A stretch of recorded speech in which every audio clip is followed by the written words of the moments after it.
Let's take a look at what we know so far about the B-21 Raider and why it's crucial to America's future. After years of anticipation, Northrop finally announced they will be revealing the world's newest stealth-heavy bomber, the B-21 Raider. The B-21 is named in honor of Jimmy Doolittle's B-25 Raiders, which famously attacked Imperial Japan shortly after the events of Pearl Harbor during World War II. The B-21 builds on the success of its legendary predecessor, the B-2 Spirit, which was also developed by Northrop. It is estimated that the technology in the B-21 is at least 2 generations ahead of the B-2, which is incredible since, despite its over 2 decades of service, the B-2 remains one of the most stealthy platforms in the world. For the B-21, the USAF awarded the engineering contract to Northrop Grumman in 2015, and the critical design review was completed in 2018. The B-21 Raider will be unveiled to the world on December 2nd, 2022. Today, we'll take a look at what we know about the B-21 so far, the missions it could fly, why a flying wing is important for stealth, and what the Raider means for America's future. Based on what few details have been shared with the public, the B-21 is expected to be smaller in size than the B-2 and carry a smaller payload. For comparison, the B-2's payload is about 40,000 pounds, and current estimates show the B-21's payload to be about 30,000 pounds. At first glance, the payload sounds like a disadvantage. However, when you consider that the B-21 will be more stealthy, given its advanced design and materials, this should allow it to penetrate deeper into contested airspace and hit targets with even greater precision as compared to today's bombers.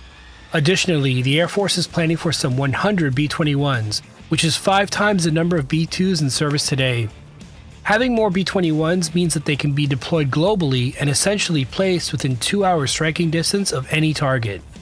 This makes the B-21 an extremely effective deterrent. Indeed, the B-21 Raider will be a component of a larger family of systems for conventional long-range strike, including intelligence, surveillance and reconnaissance or ISR, electronic attack, communication, and other capabilities. The Raider is also designed to accommodate manned or unmanned operations.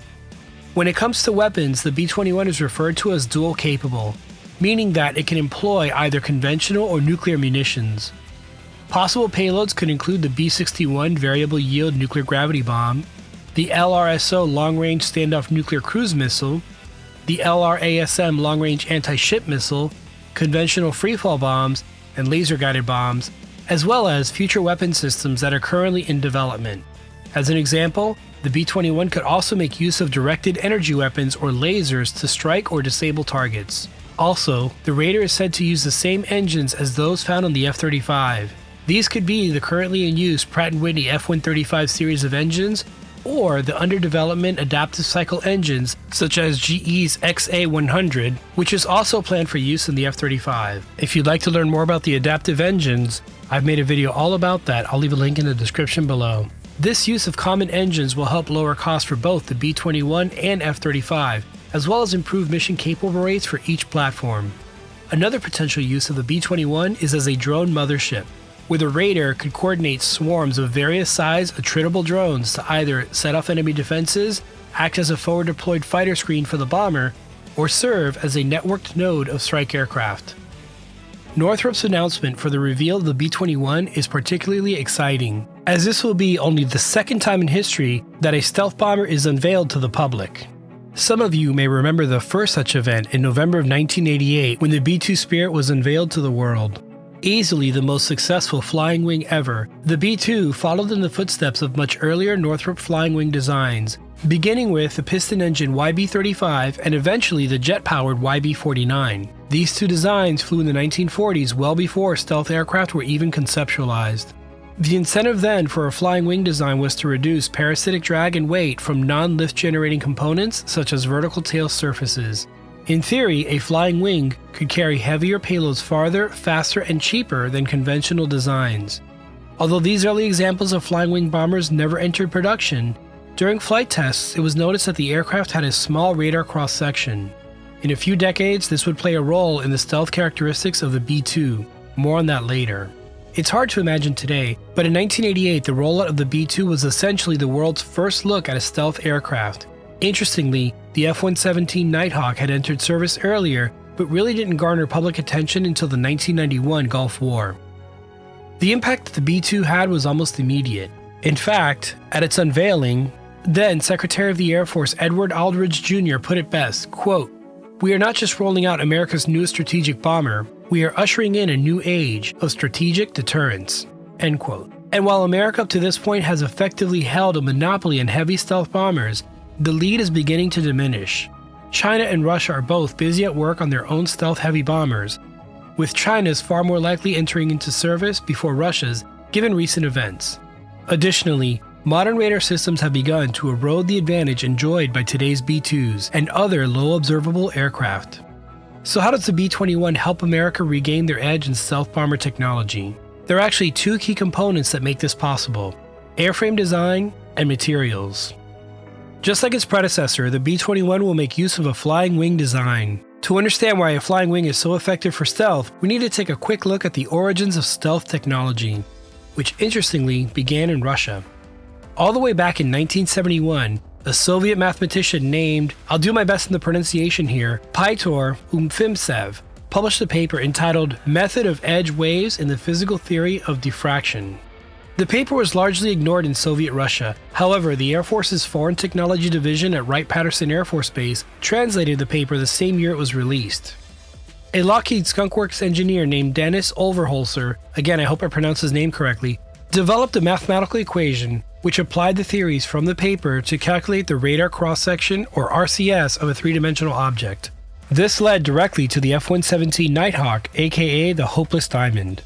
The F-117 featured many jagged angles and surfaces to deflect or divert a radar signal, which was a direct result of the computational power available at the time, along with aerodynamic design compromises that were necessary. Interestingly, Northrop had participated in the competition to build a stealth fighter that would become the Nighthawk, but lost out to Lockheed.